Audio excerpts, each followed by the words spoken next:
Have you ever watched one drop of water spread many ripples across an entire pond?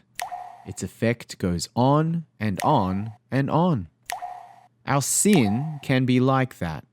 One sin and the effects of that sin seem to go on and on and on. It affects us and it affects others.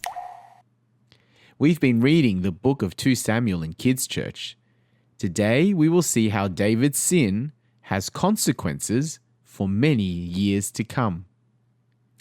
Last week in 2 Samuel, chapters 11 to 12, we read about King David. King David had sinned and taken Bathsheba to be his wife, even though she was married to someone else. To cover up what he'd done, he had Bathsheba's husband Uriah killed. David had done a terrible thing. He had sinned against God, and everyone knew it. David admitted his sin, and God forgave him.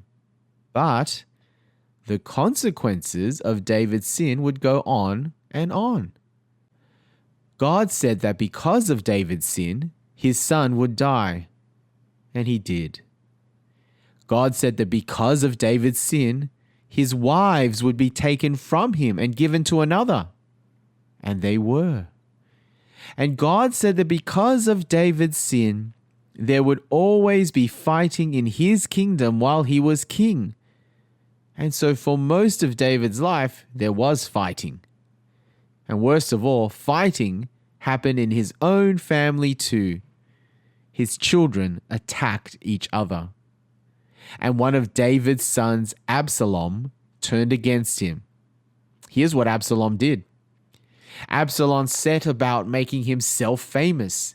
He made sure everyone saw him. He made sure everyone knew him. He rose early each morning and went to the city gate. As the people passed by, he would ask, "Why are you going to see the king? If only I was put in charge, then I'd be able to listen to you and make everything right for you."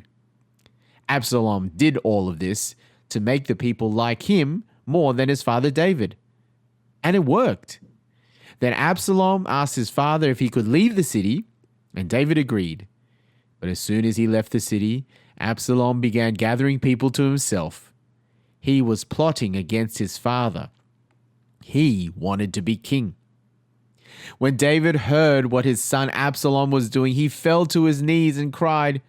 He cried because of what was happening to himself and his people. Then David got up and ran.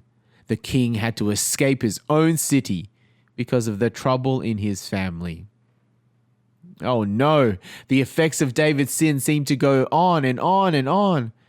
Even though God had forgiven him, he and his family felt the effects of his sin for a long, long time. Children, sin is serious. Our sin affects us and they can affect others. And while God does forgive us, we must learn that the effects of some sins can last a long time. The good news is that the ripple effects of our sin end at the cross. Because of Jesus, they won't go on forever.